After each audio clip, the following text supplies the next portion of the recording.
Nós vamos entrar aqui nessa nova etapa do nosso estudo. Nós vamos entrar fazendo uma pergunta.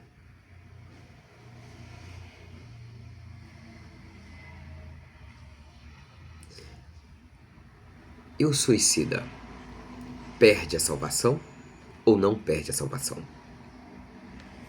A Bíblia fala que o suicida perde a salvação?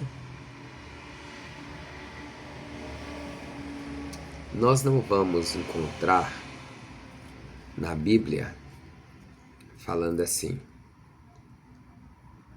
a pessoa que suicidou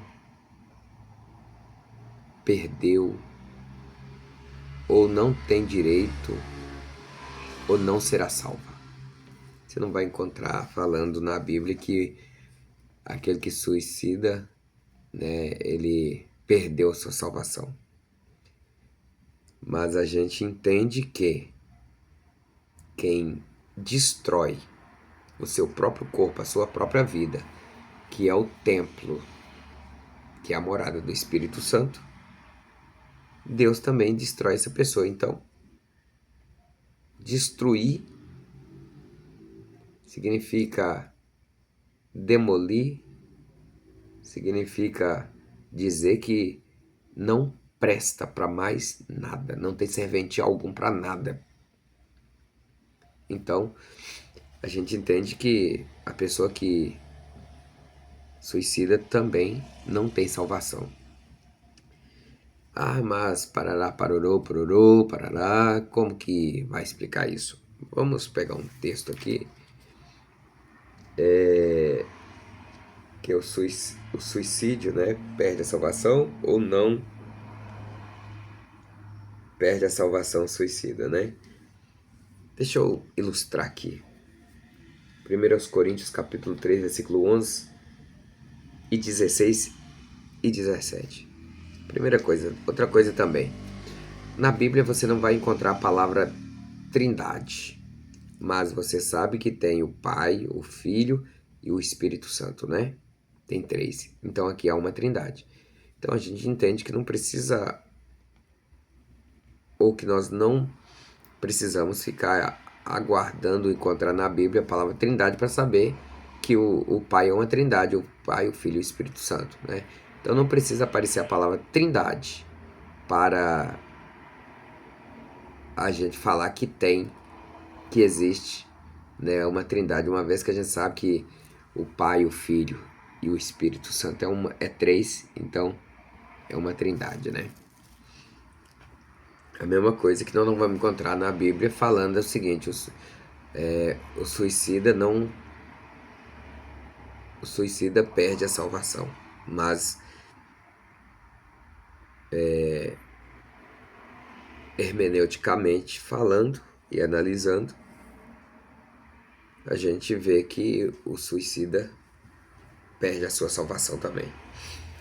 Eu falei sobre o texto bíblico, que é 1 Coríntios 3, 11 a 16. Nós vamos conferir, que esses versículos aqui, para nós tirarmos aqui uma conclusão também.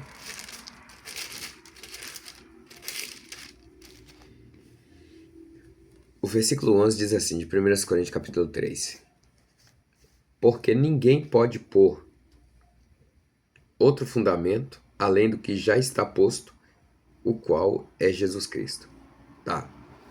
Vamos supor, você já tem um fundamento, você já está alicerçado em um fundamento. Você crê em Jesus Cristo. Você confessou a Ele como seu Senhor, como seu Salvador, Então Ele é o seu alicerce. É a tua rocha segura. Firmado nele, você está seguro, está salvo. Mas se você colocar um outro fundamento, removendo o que já está, que é Cristo, então você está dizendo que Jesus não serve para você. Então você está removendo,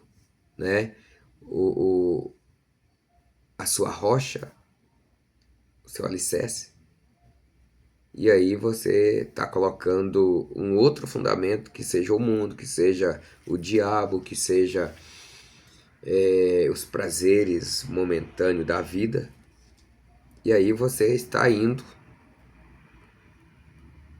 rumo ao inferno, à perca da tua salvação.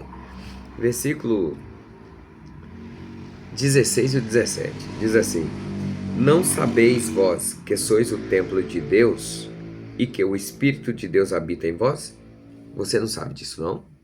Você está servindo a Cristo? Você se entregou para Ele? Você não sabe que agora você é templo, é morada do Espírito de Deus?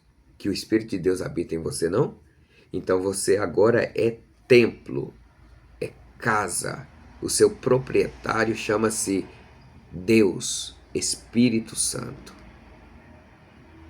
E ele não é inquilino. Esse negócio de, não, hoje eu tô aqui todo alegre, louvando, glorificando, pregando, tô adorando. Mas amanhã eu já tô dando lugar para Satanás, já tô brigando, quebrando pau, falando palavrão, esse negócio. O Espírito Santo, ele não é inquilino, ele é proprietário. Se você está fazendo isso, então, a partir de hoje, você já sabe que não pode. Abandone essas coisas e viva só para Cristo. Deixa a sua casa, seu corpo adornado para o Espírito Santo ter prazer em habitar em você. Senão ele te deixa, hein? Versículo 17. Se alguém destruir o templo de Deus, Deus o destruirá, porque o templo de Deus, que sois vós, é santo. Então vamos falar o seguinte, o suicida aqui. A pessoa, ela entregou a vida para Jesus, está firmada em Cristo. Primeiro ela remove o alicerce, o fundamento que é Cristo, e se firma em cima do pecado, do erro, do engano, das ilusões do mundo. Uma vez que ela sabe que ela é templo de Deus e que o Espírito de Deus habita nela, né? E aí ela destrói esse templo de Deus. Então o apóstolo Paulo está dizendo que Deus também vai destruir essa pessoa, porque ela, ela é templo de Deus, né? É santa. E uma vez que ela profana isso, uma vez que ela, vamos dizer assim, que ela vai e suicida, ela tira a sua própria vida, então ela está destruindo o templo de Deus, que é ela. Ela é templo de Deus. Então a Bíblia diz que Deus também vai destruir essa pessoa, então perdeu a salvação. Se você pensa contrário, não tem problema não, tá? Pode comentar lá, tá? Deixa o joinha positivo, mas comenta, coloca a sua opinião para mim poder saber como que você acredita, tá bom? O fundamento é a base, é o sustentador, é o salvador, é o doador da vida, é o proprietário do seu corpo. Quem é ele? Cristo. Está no versículo 11, 1 Coríntios 3:11.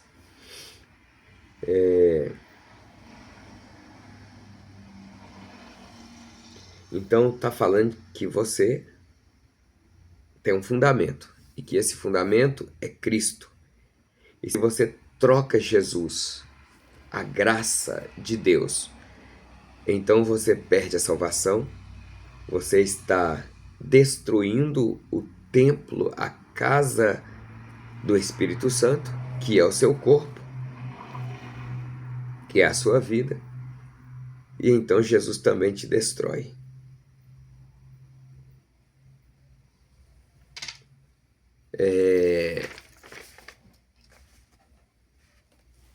O que se entende por destruir? né? O que é destruir? O que é destruir uma casa? Ou seja, uma casa destruída, né, tem alguma serventia, uma casa destruída, presta para alguma coisa? Alguém consegue habitar nela? Alguém consegue morar nela? Numa casa destruída? Não. Não presta, não serve, não vale nada. Então, é assim que é uma pessoa que troca Jesus pelos fundamentos do mundo, do diabo. Ela destrói a própria vida, e a Bíblia diz que a vida desta pessoa é a casa do Espírito Santo, é o templo, é a morada do Espírito Santo. E uma vez que essa pessoa faz isso, o próprio Deus destrói essa pessoa também. Aí não vale para mais nada, não serve para mais nada. Então, perdeu a salvação. Outra coisa, tem gente que fala assim, ah não, é isso, Deus só quer o coração, né? Isso é verdade? Vamos ver o que a Bíblia diz? 1 Tessalonicenses 5:23. Será que Deus te quer só o seu coração mesmo? Primeiro aos Tessalonicenses, capítulo 5, versículo 23.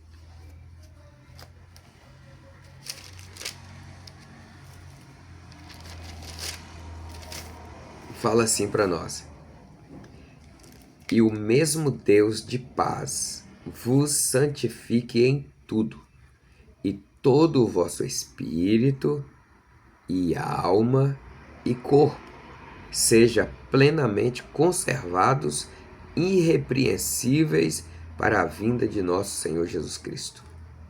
Então tá aí. Não é só o coração, não é só os olhos, não é só a boca, não é só o braço, não é só a mão. Não é apenas um membro do seu corpo. Ele te quer por completo. Espírito, alma e corpo. É a trindade, a tricotomia do corpo humano. Aí veja bem alguma coisa. Olha, se o seu espírito estiver fortalecido no Espírito de Deus, a sua carne perde, porque o espírito fortalecido no Espírito de Deus, ele leva a sua alma para perto de Deus, para salvação. Agora veja bem, se o seu espírito não tiver comunhão com o Espírito de Deus, fortalecido no Espírito de Deus, a sua alma é que perde. Por quê? Porque aí a carne está forte com as coisas do mundo. Aí a carne conduz a alma para mais distante do Espírito de Deus, mas para a perdição, para cometer os pecados, os desejos do mundo, e aí se perde. Então, primeiro, Deus quer, a ordem é espírito, alma e corpo. Não é como o mundo diz, não. É corpo, alma e espírito. Muita gente fala isso porque está tão acostumado na terra, está tão habituado com as coisas da terra, que para eles já começa com a terra. Mas para você, para nós que somos servos de Deus, é primeiro o espírito, depois a alma e o corpo. Então, seu espírito tem que ter comunhão com o Espírito de Deus para poder conduzir a sua alma para salvação, para Deus, e para que a sua carne perca de vez o controle da sua alma. Mas vai estar sempre aí, né? Espírito, alma e corpo. E a Bíblia diz que Deus requer você por completo e que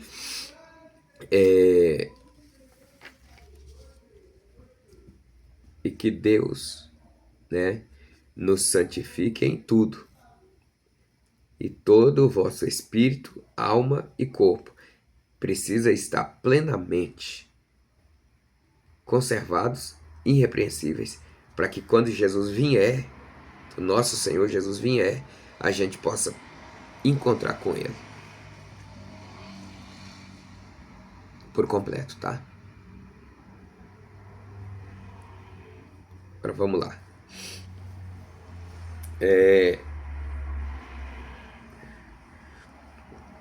Judas Iscariote suicidou. Ele perdeu a salvação? E aí? O que você acha? Vamos dar um tempinho para você pensar? Clim, clim, clim, clim, clim, clim, clim, clim. Deixa no comentário aí, tá? Vamos pegar Mateus 27, 3-8. Evangélico escreveu Mateus 27, capítulo 27, versículo 3 até o 8. Quero compartilhar com você essa palavra. Diz assim, tá marcando assim o suicídio de Judas, né? Vamos pegar do versículo 3, né, até o versículo 8, depois você lê o capítulo inteiro. Aí você volta no primeiro, segundo e segue até o 10. Nós é do 3 ao 8, que diz assim: Então Judas, o que o traía, vendo que fora condenado, trouxe arrependido as 30 moedas de prata aos príncipes do sacerdote e aos anciãos, dizendo: Pequei traindo sangue inocente. Eles, porém, disseram: Que nos importa? Isso é contigo.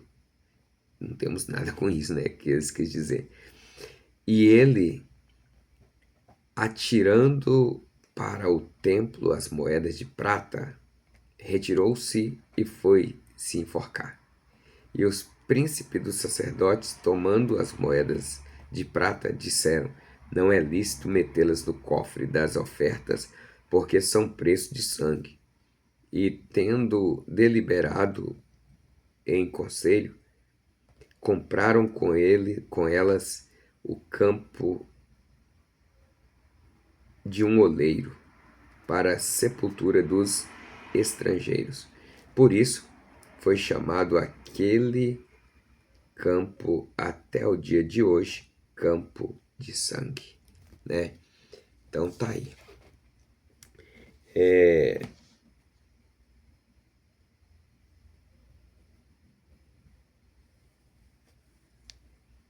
Nós também temos Atos, capítulo 1, versículo 18-19. Vamos lá.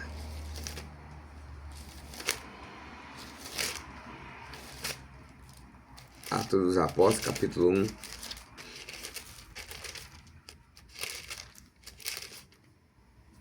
Capítulo 1, versículo 18 e 19, que diz assim: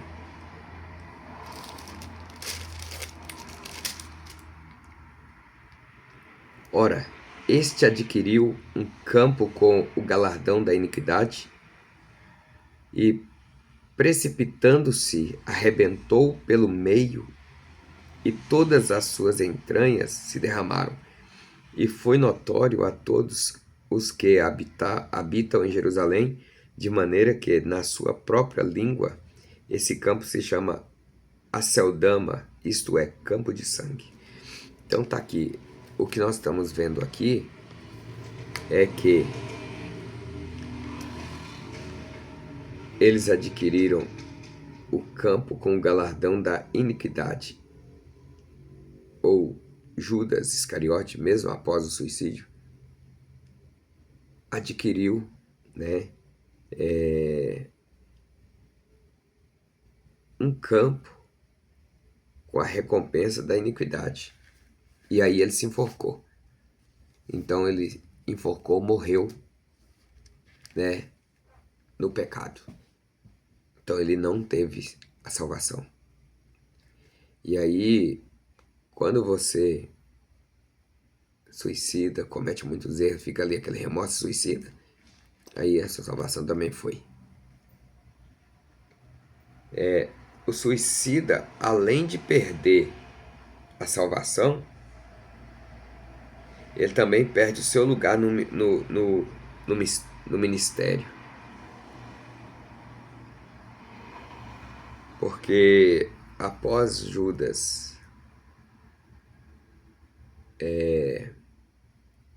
suicidar, né, ele perdeu a salvação e teve que colocar outro né, no lugar dele. Então, meu querido e minha querida, nós chegamos no final do nosso estudo e espero ter conseguido te ajudar esclarecendo, né? E que Deus possa te abençoar. Aproveitar aqui só rapidinho. Entre tudo isso que nós falamos, tem mais. Eu quero fazer uma observação de mais 3 aqui, que está dentro do que nós falamos. A falta de perdão, porque se nós não perdoar aqueles que nos perseguem, que nos ofendem, Deus também não nos perdoa, né? Tá lá na oração do Pai Nosso. Perdoa as nossas dívidas ou ofensas, assim como você fala, né? Assim como nós perdoamos os nossos devedores. Então, assim, a oração do Pai Nosso, Jesus fala que se a gente perdoar aqueles que nos perseguem, Ele também nos perdoa. Se nós não perdoarmos os que nos perseguem, Ele não nos perdoa. Aí tem a apostasia, que nós já falamos, né? Que é o abandono da fé, e a blasfêmia contra o Espírito Santo, né? Que não tem perdão. Então, é isso aí. Forte abraço. E até mais, se Deus quiser. Não esqueça, se inscreva, compartilhe e deixe o like.